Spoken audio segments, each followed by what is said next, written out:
Hey guys, it's me, Waldo2413, back with another video. In this video, guys, today I'm doing a project where I laser some parts and I'm painting them. The parts are made of MDF. So what I'm going to do is go through the steps of what I'm doing to paint it, prep it, and coat the parts so you get a good finish. And I'll go over probably in another video of the parts that I lasered. You'll see the whole thing assembled after. But here's the parts that I'm actually working on right now. I'm getting ready to prep and paint them. These are just little flag things. They're MDF, and as you can see, I lasered them. But MDF soaks up paint really bad, so you have to seal and prime it. So what I like, a good paint to use is this right here. It works really good. You'll do one coat, and then you'll let it dry for about 20-30 minutes. Do a light sanding because it will fur up a little bit. Knock the fur off and then do another coat, and then after, once I'm done with that, I'll do my top coat of the color that I'm going to paint these after. Some of these will stay white, the parts of them. Other parts will be colored. And there's multiple stack up parts that I'm working on. So I'm going to get into it right now, guys. Get the stuff out. What I'm using is this one's a foam, but I've got actually more of a nap roller. A slight one, microfiber one, just something to roll it on. You could brush it. Brushes, you will get some brush strokes or whatever. So, but that's what I use. You don't have to use this. So I'm gonna prep the stuff and get it ready, guys, and we'll be right back as I start. Okay, guys, so I've already started some of these. What you're gonna do, like I said, you're just gonna do a light coat. They will soak up the paint a lot. And I just got something underneath here, but all I'm doing is rolling them on, and just keeping it, trying to not have them move. Just fill up the area. You don't need a lot, because what you're going to do is let it soak it in and come back and do another coat. What you're doing is technically sealing it, so the paint that's soaking in is going to kind of fill in all the pores and make it where the next layer can't take as much because it's blocking all the little pores. So you're just going to do that. Like I said, you'll come back, put another coat on, and you're just wanting it to lay smooth enough where when you sand it down a little bit, you're not sanding too much. You're just wanting to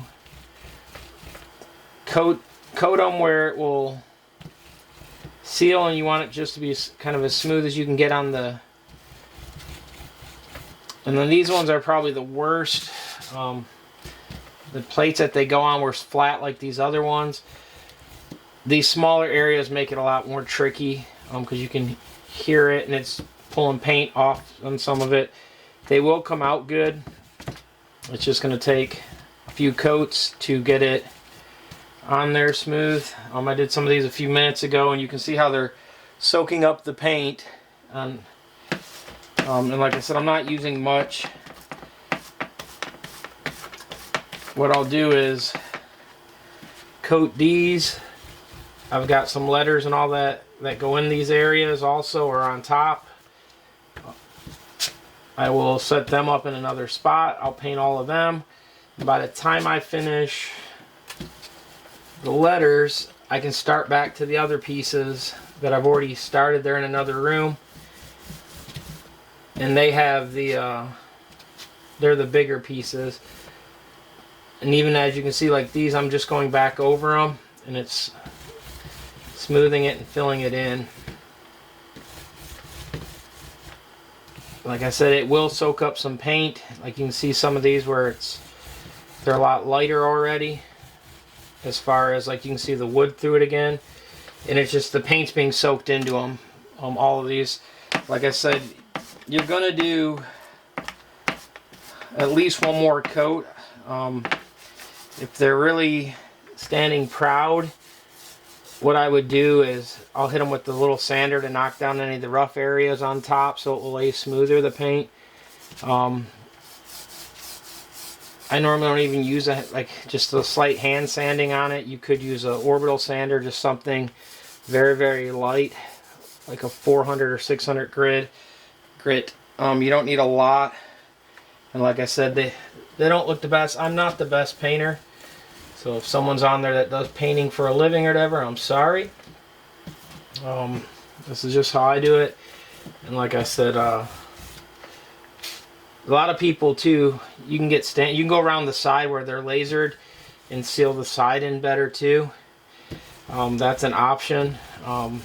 They're going to get other paint over the top of these. The major thing I just wanted was the tops to be smooth enough.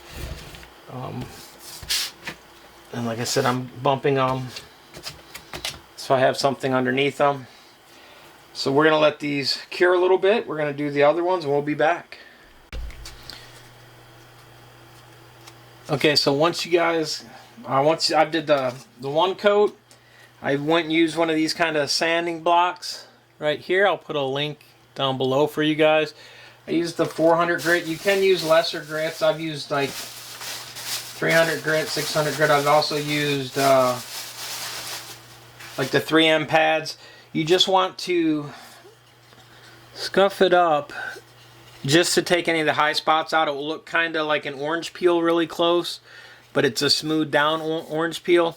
Because the smoother you get it, the smoother your final coat. What we're doing on the spray on the final coats is we're using aerosol.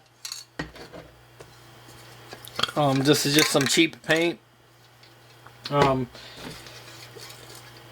I use like that Rust-Oleum brand, but this is on sale. Someone said this was by Rust-Oleum, so we'll give it a shot. But all I'm going to do is take it to the other room and spray it. When you're painting, spray paint, overspray on each side. Don't just sit in the middle and go back and forth. Carry over your part and spray. What we'll do too, like I said, a lot of these will get stacked together, kind of like this, to make the part. So make sure you overspray. And like I said, there's stuff on the side that's got to be hit. So that is what I'm going to do. I'm going to take it to the other room and spray. And I don't know if we'll have video of that or not, but we'll put it together. I don't want to spray in here. We're in an enclosed area. So we'll be back in a few minutes. Hopefully you guys find this helpful. Alright guys, so it's me. I'm back now. So what we're going to do, so I've got this little fixture made up. And this is the same way that we made the other ones, except the other ones were painted. And so, depending which ones I'm making, I can use different fixtures. So what I'm going to do first, set this over here. I'm going to put a little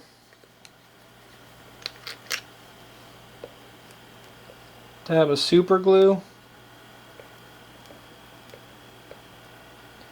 Don't need much.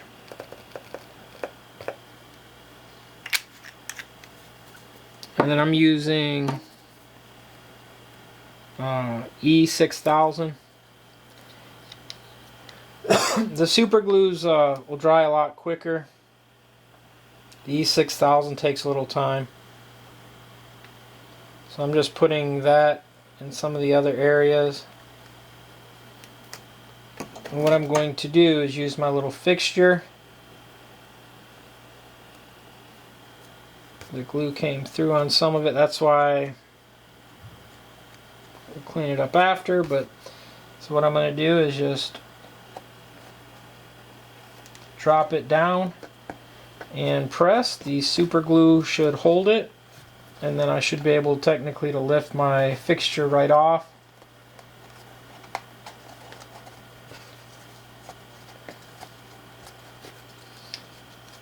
And the fixture is on there a little snug. And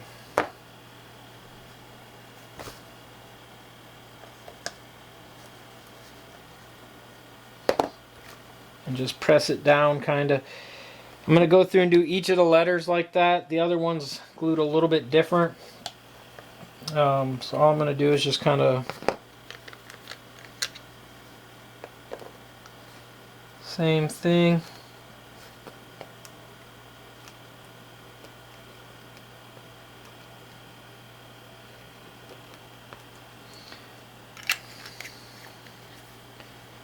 There are other ways. It's like you take a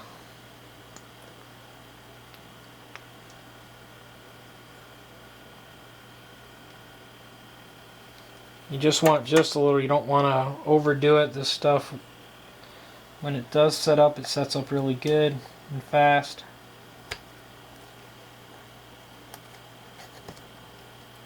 And so that's that one.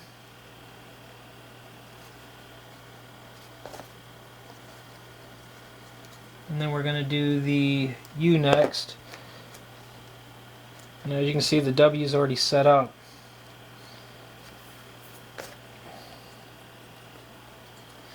And so we're going to do the same thing with the U.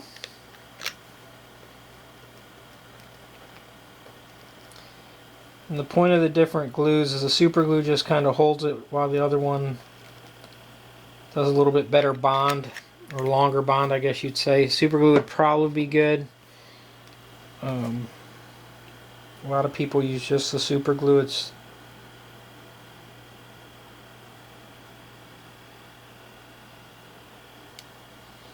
You just want to get a good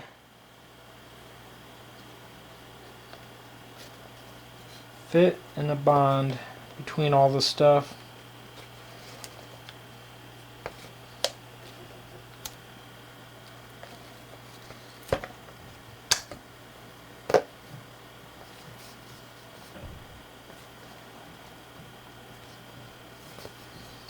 And there you go. And then what I'm going to do is, I got another one cut, and this just gives me a rough location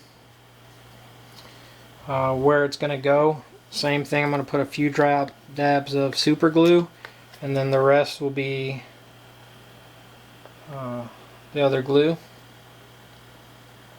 Again, the super glue is just to hold it in place while the other glue kind of bonds and seals it, holds it better.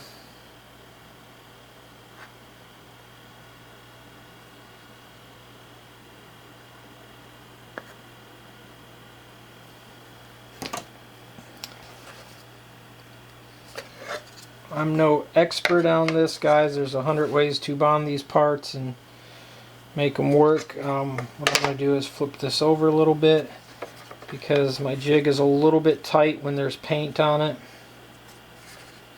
And so to keep it from going crazy on me,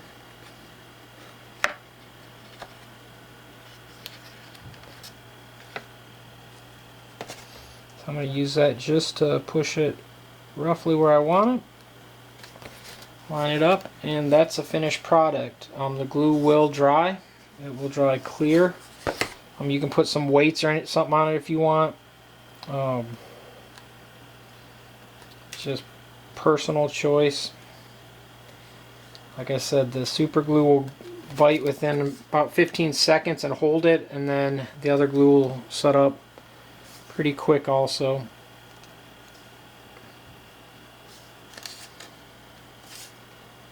Like I said, you can press it down, hold it, and there's a finished product. Now I'm going to show you how I'm doing the other ones. The other ones are a little bit easier. Let me grab one of the other ones, the full recessed ones. The full recessed, since I don't have to stack up as much, it goes just like this. You just press the letters in, just like you would with the other one, and then all we're going to do is use the other fixture or jig. And so a little way to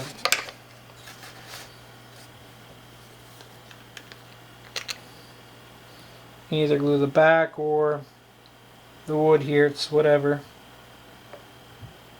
Just a few drops of super glue, and then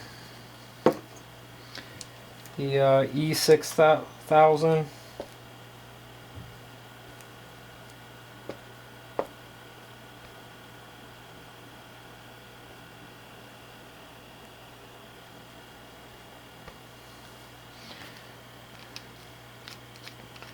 What I'm going to do with this one, same thing.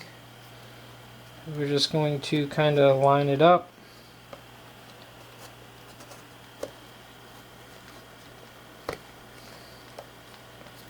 And then, like I said, this fixture is a little bit snug, so the boards itself don't necessarily slide off as easy. What I'm going to do is make sure I press down, because these letters are pressed in there pretty good, but they could come out. And that's how you do that. And then what I'll do is after is I'll put the little hook on the back and it will be good to go. And that's a finished product. Like I said, it's got the glue behind it. You can stack them up, put some weight on it if you want. I've got something underneath here just so I don't get glue all over my table. Sorry the video wasn't more fun, but this is all the parts that you've seen, all the separate paintings and gluing. This is the final product at the very end. Hope you guys like it. Hope you guys find it interesting. Please like, subscribe, and follow. If you found this useful or helpful, give this video a thumbs up. If you're not already subscribed, subscribe please. It's very helpful, and I'll put some links down below, like where to get the glue online and all that, and some of the other stuff I use. If you guys have any questions, leave it down below in the comments, and I'll try to answer them as soon as I can. Thanks again. ROLLO2413, I'm out. Make sure to hit that subscribe button. That's where you don't miss any more Michi and Bobby videos.